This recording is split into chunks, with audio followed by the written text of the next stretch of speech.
Anak, malapit na umuwi yung tatay mo. Talaga, Nay? Nakaka-excite naman. Tsaka pala, anak, mag-face-to-face class na kayo bukas. Maganda ka na, ha? Face-to-face? Ano ko sasabihin kay nanay na buntis ako?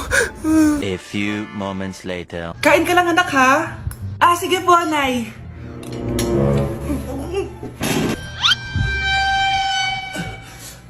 Anak, may sakit ka ba? Wala po, Nay. Buntis ka? Opo, Nay. Kaya di po ako pwede mag-face-to-face. Paano ka mabubuntis wala ka naman jowa? Meron po akong jowa, Nay. Tinago ko po sa inyo. Okay lang yan, anak. Tanggap pa rin kita. Darling, andito na ako. Andito na pala tatay mo. Darling, eto na pala yung anak natin. Hi, Tay.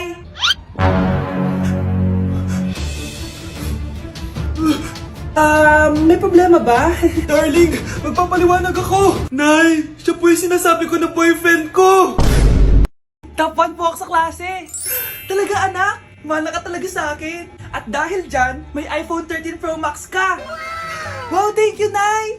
Salamat, Google at Photomat. A few moments later. Anak, nakausap yung teacher mo. Ikaw na yung lalaban sa International Quiz Bee. Proud ako sa'yo, anak. Pantay, anong gagawin ko? Mare, balita ko top 1 yung anak mo, ah. Oo, Mare, ilalaban siya sa school nila. Wow, i-practice na natin yan, Mare. Pag nasagot niya to, may 500 siya. Anak, punta ka nga dito. Ano po yun, Nay? Pag nasagot mo yun, may 500 ka. Sige po, Nay. Charan!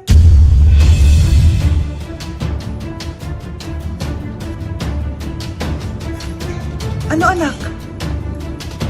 Nay, di po talaga totoo na matalino ako. Kinukuha ko lang po yung sagot sa internet. Ma, sorry, ma. Anak, tulog na tayo. Napapano ka?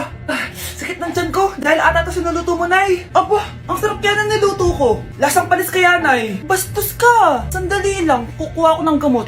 Asan na ba yung mga gamot na yun? Nay, may nahanap mo. Nag-CR ka?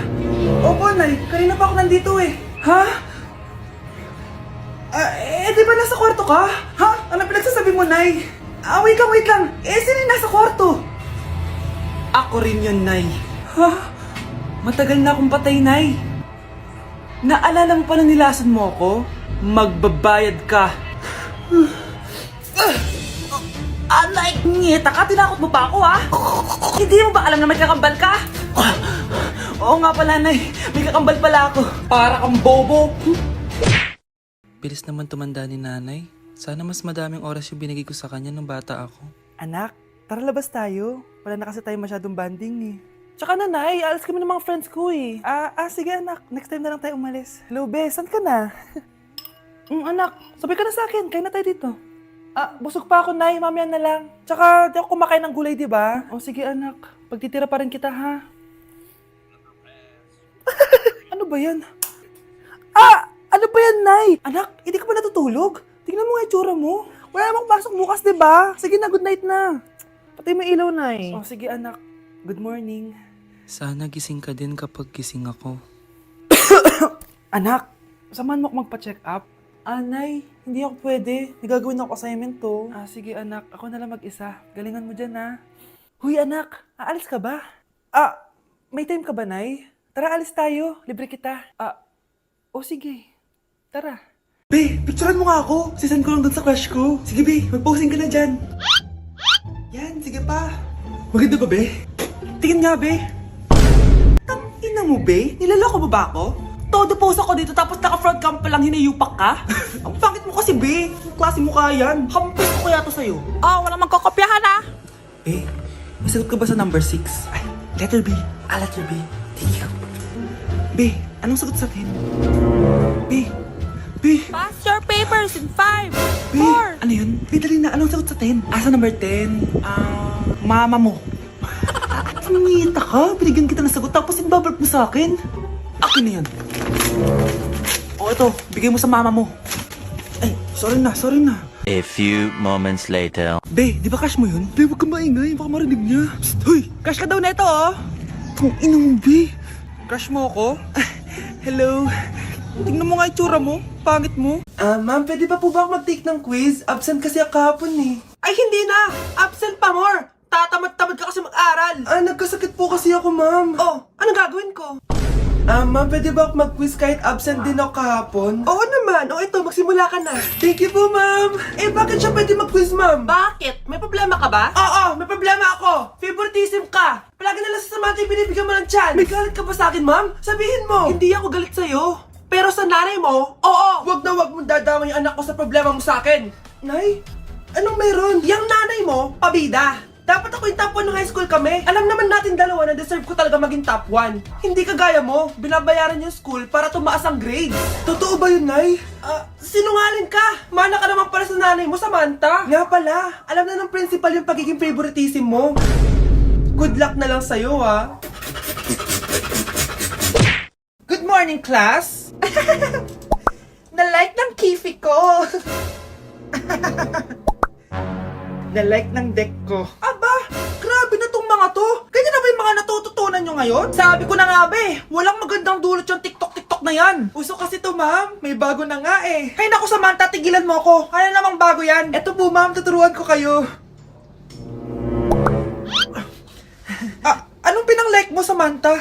Yung esophagus ko po, ma'am. Esophagus? Grabe yung talent nyo, ha? Ikaw naman, ma'am. Try mo din. Sige. Ma'am, mali po kayo. Ma'am, sumobra po kayo. Hindi na po esophagus yan. Bitukan na po yan. Ang gagaling nyo! Mag-umpisa tayo kay Scarlett. Ako po, ma'am. Palagi na nagpapareport si ma'am. Ano, tamad na siya magturo? Sayang lang tuition natin, be. Isa ka pa, Christian! Ma'am, kita nyo ba? Bago riban si ma'am, balita ko kumukuha siya sa class funds natin, ha. Ginawa niya tayong business. Samantha! Yes po. Ayoko talaga dyan kay ma'am. Mas gusto ko pa yung dati natin teacher. Buti pa yon, hindi nang babagsak. Tapos magaling pa magturo. Kyle! Akala ko matino ka. Guys, huwag niyo naman ginaganyan si ma'am. Mabait naman siya eh. Sa principal nga lang. Akala niyo di ko alam mga pinagsasabi niyo sa akin? Lahat po ng sinabi namin sa GC. Totoo po yan, ma'am. Diba sabi nga nila, ma'am, truth hurts? Truth hurts pala, ha? Sige, papakita ko to sa principal sa office. Sige, ma'am, sabihin mo sa principal. At sasabihin din namin yung mga baho mo. Ha? Anong ibig mo sabihin? Di ba may GC din kayo, ma'am? Sinisiraan niyo pa nga yung mga estudyante. Paano mo nalaman yon? Isang pindot ko lang dito at masasend na to sa principal. Huwag mong gagawin yan. Huwag mong pipindutin. Humanda ka sa akin, ma'am. Wag! Wow! Piliin mo ang Pilipinas? Gusto to na yung piliin mo ang Pilipinas? Proud Filipina kasi ako. Di ba sabi mo kanina sa akin, ayaw mo na tumira dito sa Pilipinas kasi sobrang init. Tapos sabi mo sa akin, kapag nakagraduate ka, sa abroad ka natitira. Basta, gagawin ko pa din. Sige, post mo. Ako unang mambabash sa'yo. Napaka-unsupportive naman ni nanay. Ano yan?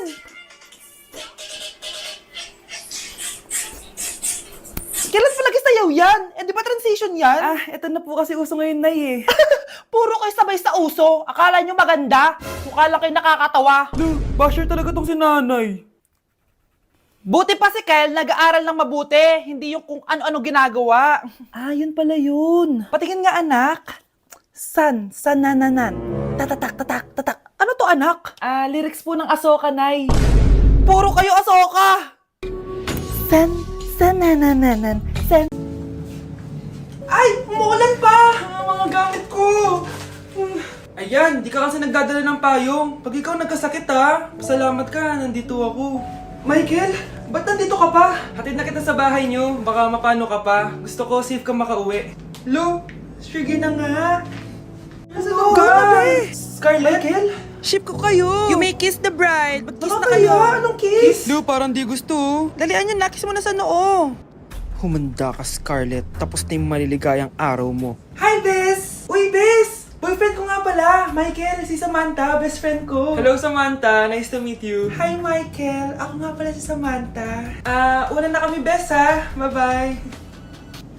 Masaya naman kami dati. Inagaw lang siya ni Samantha. Yung best friend ko pa. Ay, sorry, di ako nakikipagkaibigan sa ganyang muka. Ew! Suman ang ugali nito. At least maganda ako. Ikaw? Pangit ba talaga ako? Uy, Scarlett, sabay na tayo kumain ng lunch. Sure, saan? Ako na lang sabay mo kumain, wag na si Scarlett. Ako na bahala sa lunch mo for the whole year. Walang iya ka, Ashley. Aagawin pa sa akin yung crush ko. Sige na, gusto mo bilan pa kita ng car? Car? Sige, sabay na tayo kumain, Ashley. Sorry, Scarlett. sorry, ako pinili niya. Eat well sa'yo, ah. Bes, payag ka ba nun? Inagawan ka ni Ashley? Ano bang magagawa ko, Bes? Kailangan ko maging blooming. Hay naku, madali lang isagot dyan. Try mo tong Garnier Vitamin C Serum. OMG, ang fresh na ni Scarlett. Ano kayang ginawa niya? Paano siya naging fresh? Hindi pwede to. Oh, ano ka ngayon, Ashley? Mas fresh na si Scarlett kesa sa'yo. Scarlett, pwede ba tayong sabay kumain ng lunch mamaya? Che, di na kita kailangan. Humanda ka na, Ashley. This is the beginning of my revenge. Yak! Ang cheap naman ng uniform nila. Mukhang maasim. Walang class. 2025 na Android pa din ang cellphone. Kahit siguro Messenger naglalag dyan. Ang ganda nga ng uniform. Ang sasama naman ng ugali. Naka-iPhone ka nga. Talo ka pa din naman sa ML. Ipabuhat yarn. Ang baho siguro ng classroom nila, no? Tapos nag-aagawan pa sa electric fan. Kasi wala naman silang aircon. Feel ko pinapalo sila ng teacher nila kapag nagkakamali sila. Ang boring siguro sa classroom nila. Mas masaya pa rin talaga sa public school, no? Balita ko mga korap mga magulang niyan. Kaya madaming pera. May araw din kayo, men. Nakatikim na kaya sila ng steak? Feel ko hindi nila afford. Nakatikim na kayo ng pagmamahal sa magulang? Oh, sa pool! How dare you? Isang pitik ko lang, tumba ka na. Pipitik ka pa lang, tumba ka na. Tara na nga,